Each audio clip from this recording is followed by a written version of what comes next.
Welcome back to another episode of It's in the Details. As always, please remember to share, like, subscribe, rate, review, comment wherever you get the show. Thanks for joining us.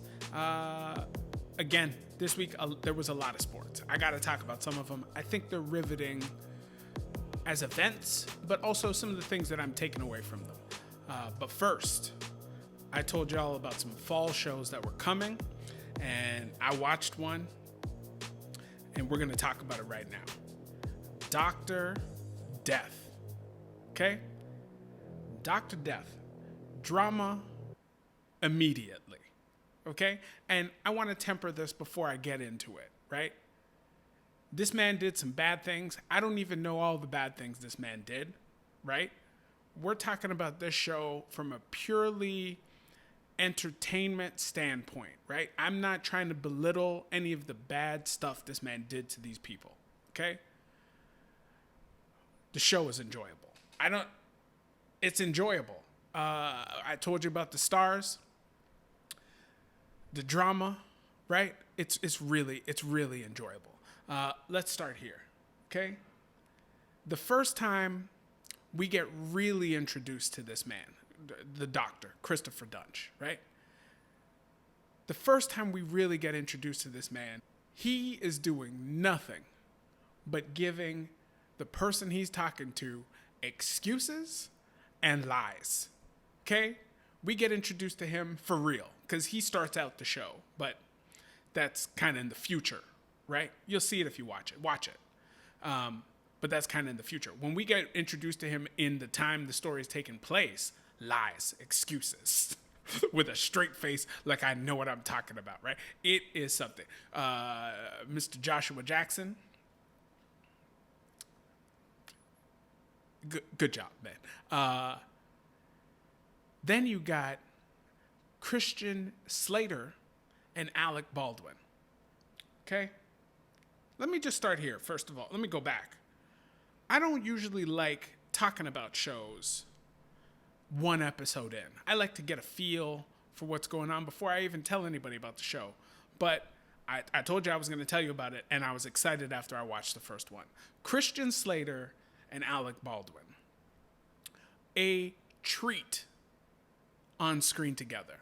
I have not done the research to find out if they've done other pieces together, but I'm going to go searching right now because it's delectable. Like, the show is about real people, so I imagine, as actors do, they study how these people sound, how they move.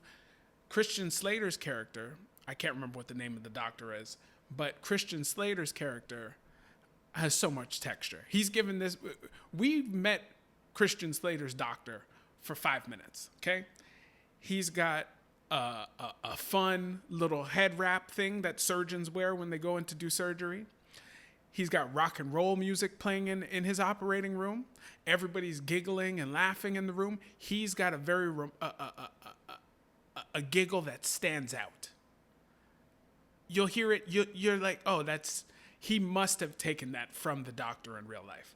He's also wearing almost like a platform boot heel situation in the operating room, which I thought they wore Crocs. Like you focus on non-slip, right? But Christian Slater's character has some platformish black leather boots on, which tells me that real doctor probably not that tall.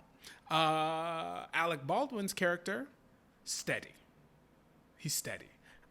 Alec Baldwin's got to be in his 60s now, and his characters are changing. I love them all. His characters are changing, and he is the steady force. Christian Slater is a wild man. Okay? He's a wild man. And it's so much fun to watch them on screen together, balancing those energies while they're trying to get things done. I'm enjoying it so much. That's 10 minutes into the show, guys. Dr. Dunch, Joshua Jackson.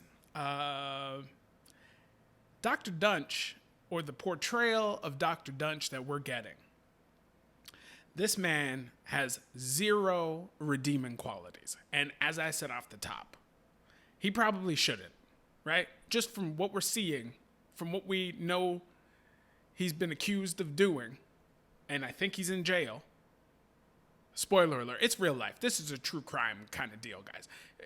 If that's going to keep you from watching the show, then you probably weren't going to watch it after I talked about it the first time, okay?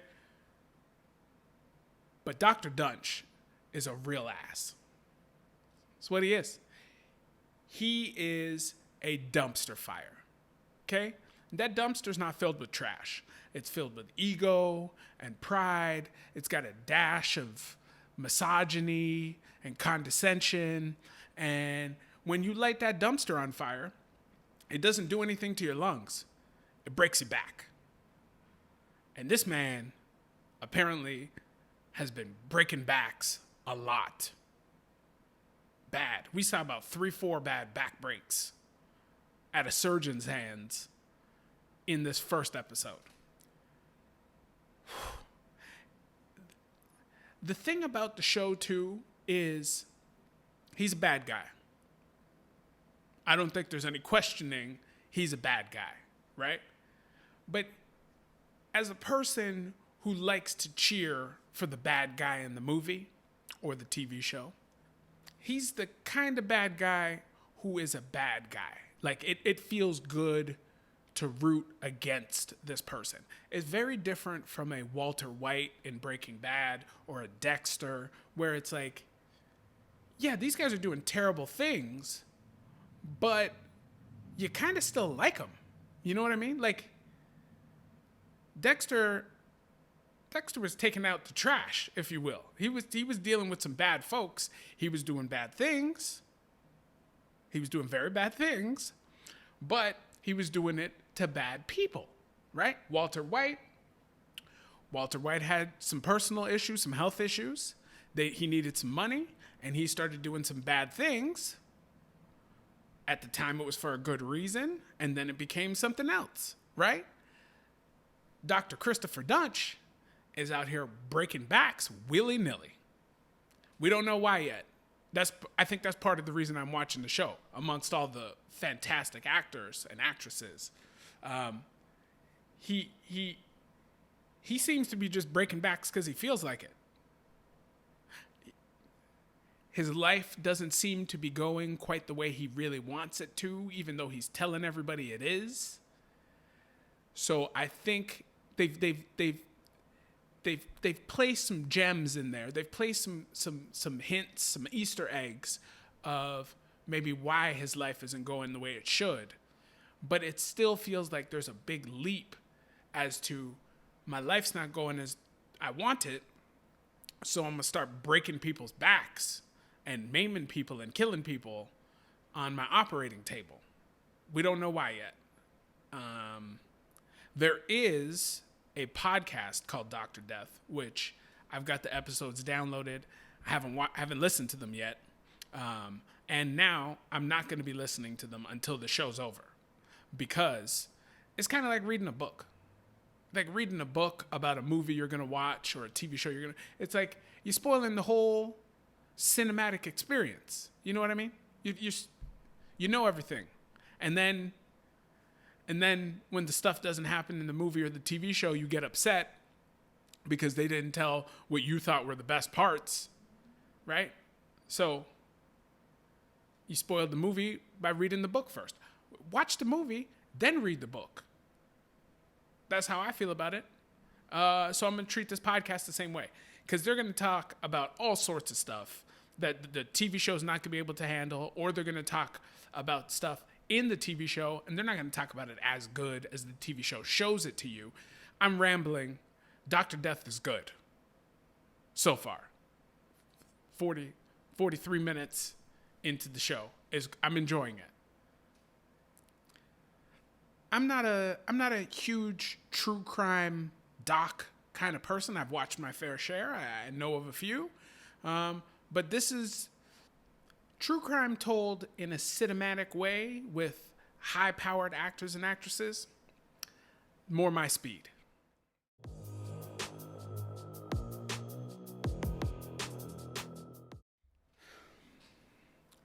This weekend in sports, 2 weeks in sports, riveting. I just stole hours from my life this weekend watching sports. the main focus, the U.S. Open. Djokovic trying to win a Grand Slam? Kinda. I've never really been fond of him. But I've always had immense respect for what he can do on a tennis court. What I was focused on was the ladies' competition. The stories. First of all, Canada. Bianca Andreescu was back. I thought she looked healthy and strong until she did not look healthy and strong anymore, and she couldn't get it done to continue her reign as U.S. Open champion. What we got instead, though, was 19-year-old Leylah Fernandez bringing it. I am a tennis fan. I've never really paid attention to Leylah Fernandez in the last couple years. No disrespect. The times I saw her, I just didn't think her game was going to get to a place where I needed to pay attention, right? Wrong. Homegirl's been putting in some work. Homegirl has been putting in some work, and her game is right where it needs to be. She looked strong. She was feisty, athletic, accurate, problem-solving. Leylah Fernandez held it down. However, she ran into a buzzsaw that was 18 years old, born in Toronto, Chinese, Romanian parents, Emma Raducanu. I heard about Emma Raducanu, I think in the quarters. I think it was when she was getting ready to play her quarters match. And I went to her Instagram page. And I scrolled down a couple bars, and I found a video of her practicing. I'm not a professional coach or recruiter. I've done some coaching in my life. I pay attention to the way people move athletically. I pay attention. I scrutinize. I try to figure it out because I had teams I had to put together. I watched that 30-second practice video of her, and I thought, oh, so we got a world champion here, huh? This girl's going to win Grand Slams on top of Grand Slams. And she won that Grand Slam. She beat the brakes off of Leylah. 2 straight sets. It never felt that close. Because they're so young, you felt like there was jeopardy at all times. Like at any moment, 18-year-old or 19-year-old could collapse under the pressure. Especially considering Emma Raducanu played her first major at Wimbledon. She was doing well at Wimbledon, and then I think she went out for her 4th round match or something like that. Panic attack, could not play the match. Okay? Couldn't play the match. Panic attack, anxiety, right? So who knew what was going to happen to her? And Leylah was there for the first time, but Leylah's been pumping up the crowd in New York the whole 2 weeks, so they had her back anytime she started slipping.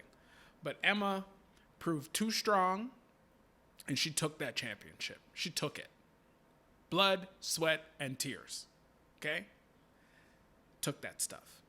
Then let's get to whom these young ladies appear to be.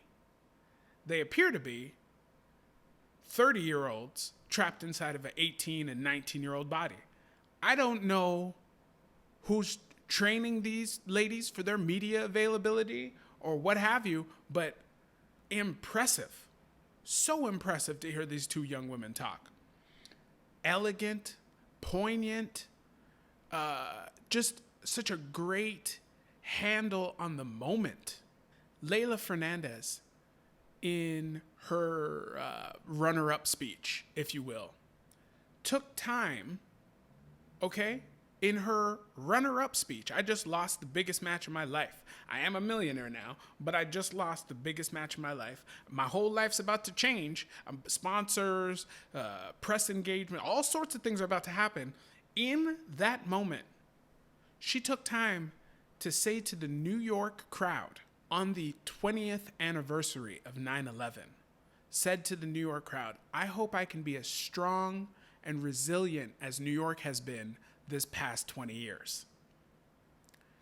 Maybe someone coached her to say it, but given listening to her for the past 2 weeks, I think that came from her. Very impressive. Emma didn't have anything that stood out to me in that way, but her overall person screams star. It just screams Maria Sharapova 2.0, maybe with more talent. Who knows? Tennis, women's tennis is a little fickle. They've had stars because the women are so young when they become stars, typically, right? Most of them are teenagers. And the stresses of that game, the media availability, all of the things, life, just all of the demands seems to grate on these women. We've got Naomi Osaka, who seems to be taking a break from tennis after losing to Leylah Fernandez at the U.S. Open. Another number one and multiple-time major winner, Ash Barty. She stepped away, I think, for 2 years. I think she played rugby instead of tennis. Just stepped away, came back, started dominating again, right? So who knows what is going to happen with these women. But what I do know is I thoroughly enjoyed watching them play tennis for the last 2 weeks. To further underline these two young ladies' newfound stardom, back earlier in the middle of the tournament, I went to both of their Instagram pages to see what's up, see what's going on with these two young ladies. And I found out that Leylah Fernandez had, I think it was roughly 70,000 followers at the time. Emma Raducanu, for whatever reason, much bigger star at the time, already had about 500,000 followers. As of today, this would be, I'd say, less than 7 days since I first found their accounts. Leylah Fernandez, 288,000 followers now. That's pretty impressive. It about tripled. A little more than tripled. Almost quadrupled, actually. Almost quadrupled. Emma Raducanu, 1.8 million followers now. Good luck, ladies. I hope you keep it together. Please. Please. Beautiful tennis to watch. This is going to be a bit of a deep cut for some people. Most people probably. I also used to play pool. Filipinos. Leylah Fernandez is half Filipino. Filipinos have a flair for most of the things they do. Leylah Fernandez talked about how important it was for her to put on a performance, put on a show for the crowd, as well as winning. Like, it was just as important to her to put on that show. And that hit me immediately because some of my pool idols, Alex Pagulayan, Efren Reyes, they were showy players in pool and billiards. They put on a show for the people that were watching. It was just kind of how they played the game. And I thought Leylah was going to do it. It was giving me Alex Pagulayan vibes from when he won his world championship. It felt like out of nowhere, but it was so fun to see him do it. And I thought we were going to get it again with Leylah. But nonetheless, proud of her accomplishments. It was amazing. Furthermore, with Emma was out here talking about how her Sunday routines stayed the same. And that's because she's a big F1 fan. I was already down for Emma, and then I saw the F1, and I was like, okay, this girl's got a fan in me now, for sure. She said that her favorite F1 driver is Daniel Ricciardo. If anybody else out there watching or listening is an F1 fan, you know that Daniel Ricciardo won the Italian Grand Prix this past weekend. So can we talk about this 18-year-old's weekend? Can we talk about this 18-year-old's weekend where she is the first woman to go through qualifying? She had to play 3 matches before the real tournament started, won that tournament. you're celebrating, you're trying to settle down, the adrenaline's probably running for 24, 48 hours, and then you wake up the next morning and your favorite driver wins his first Grand Prix in like two or 3 years. Who is this girl? How is she so, the young lady, how is she so lucky all in these 2 weeks? But more power to her. You got it done. And you were paid for it. F1 was crazy. Daniel Ricciardo won that race. His teammate Lando Norris came in second. Valtteri Bottas started 19th and finished third. What happened to Lewis Hamilton and Max Verstappen? Max thought it was a good idea to drive his car over Lewis's car. So they're both out the race. I said drive his car over the other man's car. The wheel was spinning on his head. These two are out of control. Okay? They got it sorted out. But it was a fun race. That crash definitely added some drama. It was a good race. I've been speaking recently about being a neutral in supporting sports recently. And I don't know if you needed to be a neutral to enjoy watching McLaren finish 1-2, but being a neutral, watching McLaren finish 1-2 was really fun to watch and enjoy. It's just smiling. Like, soon as you know what's about to happen, you're like, oh my God, this guy has changed teams 2 or 3 times in the last 2 or 3 years and didn't look good for the first half of this year. And he figured out how to not only win, but beat his teammate who's been kicking his brains in all season. Just a great story. Fun for McLaren. It's going to be interesting to see where they go next. I don't think that means they're going to win every race. A lot of things happened this weekend to put them in this position, but it sure looks good for their driver lineup. And we got brand new cars coming next season. Nobody knows who's going to be in control next year. I can't wait. I can't wait.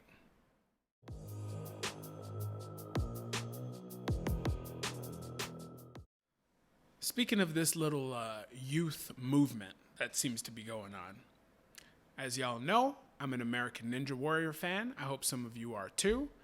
American Ninja Warrior wrapped up its season this week.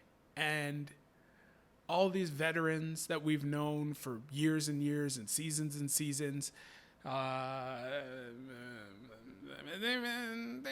they choked. A lot of them choked. They choked. They didn't get tired. They put their focus in places where it probably shouldn't have been during the obstacles. I'm not like, I don't know these people's lives, but I'm saying during the obstacles, they lost focus for a split second. You're running across beams, you're swinging across above water on poles and all sorts of things. And they lost focus and they fell down. Splash time. Okay? Big time splash time. This is the first year American Ninja Warrior allowed teenagers. Okay? You know where this is going. These vets went falling down and splashing down and tripping up and all the things, and they let a 15-year-old or 16-year-old, I can't remember how old he is, his name's Caden Lepsek. They let Caden Lepsek be the last Ninja Warrior standing. Okay? He gets $100,000 for being the last man standing. He could have won $1 million. He had to climb up a rope. I think it's 75 or 80 feet in less than 30 seconds. He stalled out about halfway, couldn't make it, but won $100,000. Okay? How does a 15, 16-year-old get so good at these obstacle courses by 15 or 16? And he's only been training for 5 years. I'll tell you how. His parents built him a gym. They built him an obstacle course gym. A gym. They built him a gym. You hear me?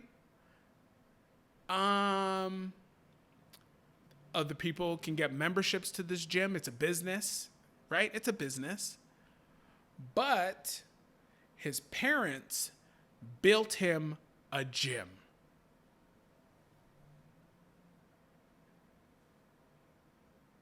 Is that what's going on now? We got people making babies that can, I'm sure there was a business plan. Maybe they had a lot of capital. I don't know how they did it. I don't know how his parents decided my 10-year-old likes jumping around on obstacles and he's really passionate about it, right? We think he really loves this thing. Let's build a gym.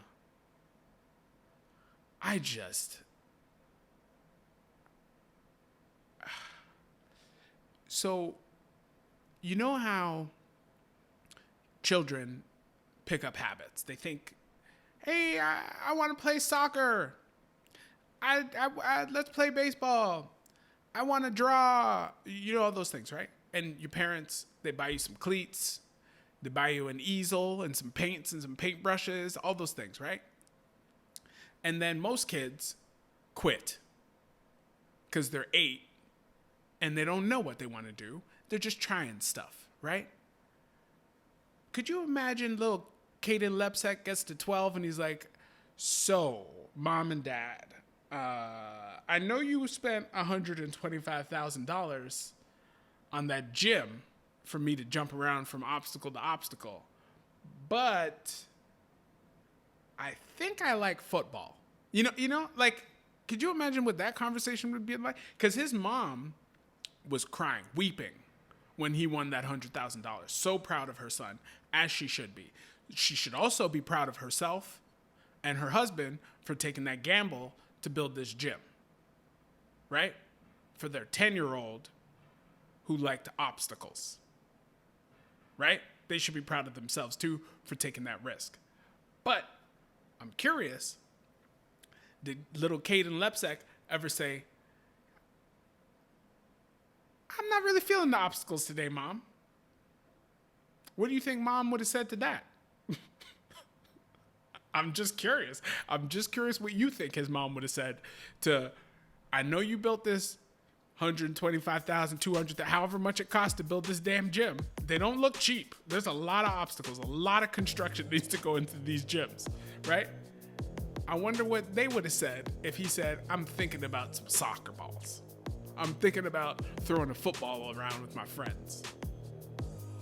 I think his parents would have busted his. And